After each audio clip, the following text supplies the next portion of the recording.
Japonya, bir Japon için sadece bir vatan değil, her sabah güneşin doğuşuyla tazelenen bir onur borcudur. Kiraz çiçeklerinin kısa ömründe hayatın geçiciliğini, antik tapınakların taşlarında ise sadakatin kalıcılığını görürler. Bu topraklar, yüzyıllar boyu dış dünyaya kapalı kalmanın getirdiği o derin ve vakur yalnızlığı, modern dünyanın neon ışıklarıyla harmanladı. Japonya'yı Japonların gözünden görmek, kusursuz bir düzenin içindeki gizli bir hüznü ve her veda anında bile bozulmayan o asil nezaketi anlamaktır.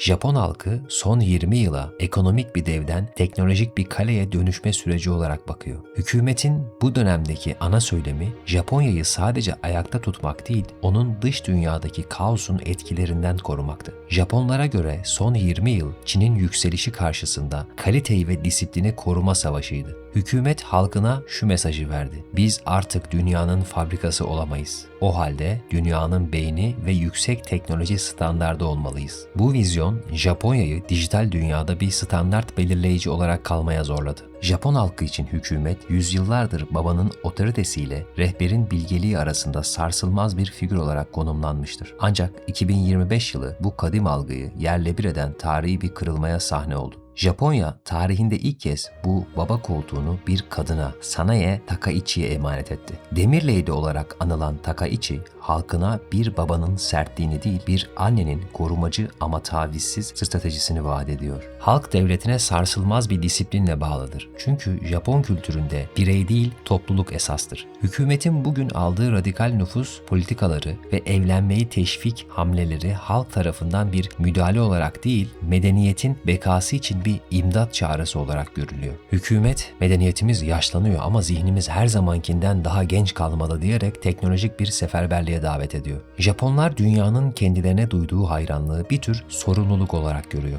Dış dünyaya karşı her zaman yumuşak güç yani soft power ile yaklaşan Tokyo yönetimi bunu Japonya'nın barışçıl ruhunun bir yansıması olarak sunuyor. Japon görüşüne göre dünya Japonya'yı güvenilir bir liman olarak görmeli. Çünkü Japonya söz verdiğinde tutar, ürettiğinde en iyisini üretir. Onlar için dünyadaki bu saygın konum ekonomik gelirden çok daha kıymetli bir milli onur meselesidir. Japonya'nın yaşadığı travmalar, örneğin nükleer yıkım, depremler ve ekonomik krizler halkın zihnine nesnelerin hüznü, geçiciliği kavramını kazıdı. Hükümet bu travmaları toplumsal bir motivasyon aracına dönüştürdü. Savunma bütçesinin artırılması veya anayasal değişiklikler Japon halkına bir daha asla zayıf kalmayacağı sözüyle açıklandı. Bu bir saldırganlık değil, geçmişin acı hatıralarına karşı örülmüş bir güvenlik duvarı olarak meşrulaştırıldı. Japonya'nın bugün konuştuğumuz yalnızlık sorunu aslında Japonların toplum için kendinden vazgeçme erdeminin bir yan etkisidir. Hikikomori ve yalnız ölümler halkın gözünde sistemin bir hatası değil, modernleşmenin getirdiği kaçınılmaz bir hüzün gibi algılanıyor. Hükümetse bu durumu yalnızlığı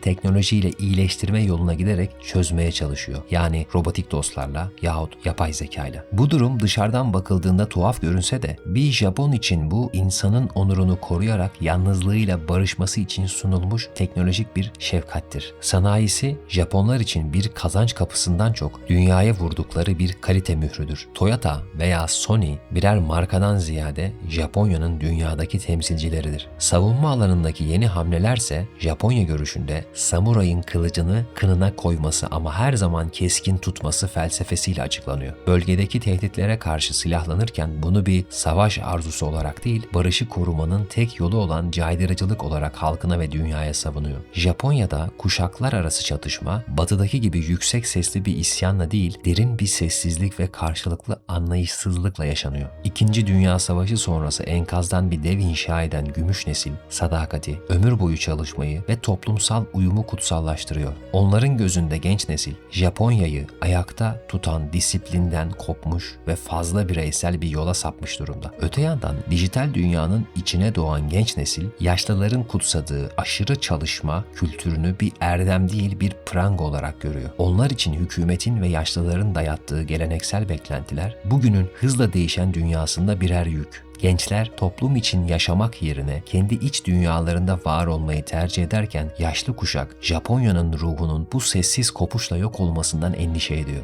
Hükümetse bu iki dünya arasında bir köprü kurmaya çalışarak yaşlıların tecrübesini gençlerin teknolojik vizyonuyla yani toplum 5.0 idealiyle birleştirmeyi bir devlet politikası haline getirmiş durumda. Japonya için Amerika Birleşik Devletleri ile olan ittifak, İkinci Dünya Savaşı sonrası atılan imzaların çok ötesinde ülkenin hem askeri hem de ekonomik güvenliğinin ana taşıyıcı kolonudur. Kuzeyinde Rusya, batısında nükleer tehdit oluşturan Kuzey Kore ve yanı başında bölgesel bir hegemonya kurmaya çalışan Çin'le çevrili olan Japonya, Washington'ı kendi bekasının en büyük teminatı olarak görüyor. Hükümetin bakış açısına göre demokrasi, serbest ticaret ve hukukun üstünlüğü gibi liberal değerler ancak Amerika ile kurulan bu güçlü hat sayesinde korunabilir. Öte yandan Çin, Japonya için dünyanın en büyük ticaret ortağı olsa da Pekin'in askeri genişlemeciliği ve tarihsel hesaplaşmaları Japon halkı ve hükümeti nezdinde güvenilmez bir dev algısı yaratıyor. Japonya, Amerika'nın Pasifik'teki en uç kalesi rolünü üstlenirken aynı zamanda Avustralya ve Hindistan'la kurduğu Quad gibi ortaklıklarla bu ittifakı tahkim ediyor. Japonlar için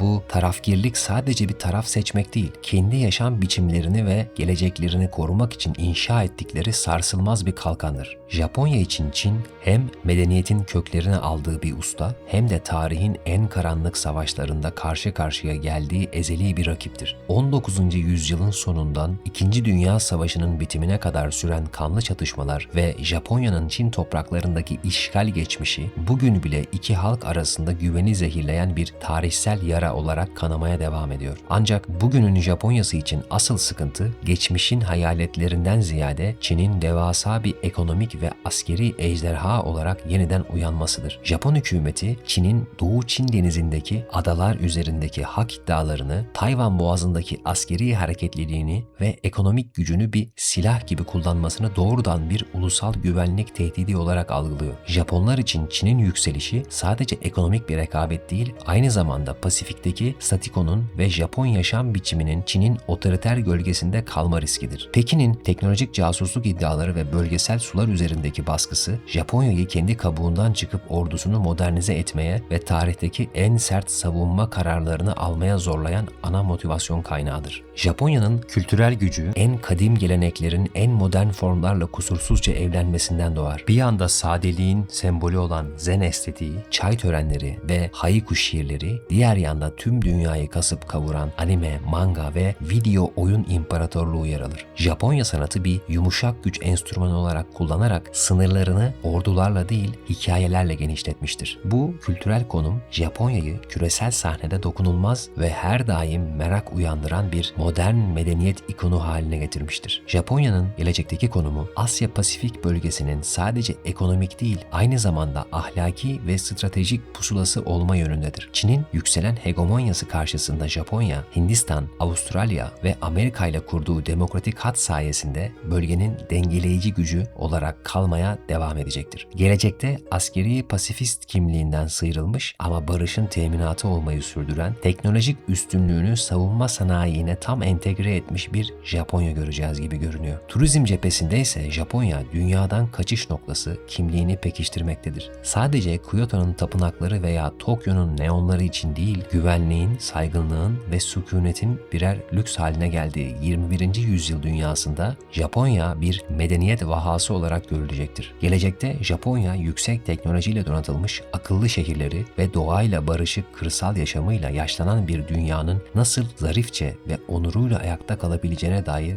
tek geçerli modeli sunan ülke olacaktır. Sonuç olarak Japonya sadece robotların, tapınakların veya dev sanayi kuruluşlarının toplamı değildir. O, dünyanın geri kalanının imkansız dediği bir dengeyi büyük acıların ve sessiz fedakarlıkların üzerine kurmuş bir sabır abidesidir. Belki sokakları sessizleşiyor, belki evlerin ışıkları birer birer sönüyor ve belki de kadim samuray ruhu dijital yalnızlığın içinde kendine yeni bir sığınak arıyor. Ancak unutulmamalıdır ki Japonya ne zaman tamamen karanlığa gömüldü sanılsa okyanusun derinliklerinden daha parlak bir güneşle dönmeyi başarmıştır. Bugün Japonya'nın verdiği bu varoluş mücadelesi aslında yarın tüm insanlığın vereceği sınavın bir ön izlemesidir. Eğer Japonya bu sessiz çığlığı teknolojiyle sanatla ve onuruyla direnmeyi başarabildiyse, 21. yüzyıl sadece bir yıkımın değil, insan kalabilme sanatının zaferi olacaktır. Çünkü güneş her ne kadar batsa da Japonya'da her zaman yeniden doğmak üzere söz vermiştir. Abone olmayı, videoyu beğenmeyi ihmal etme.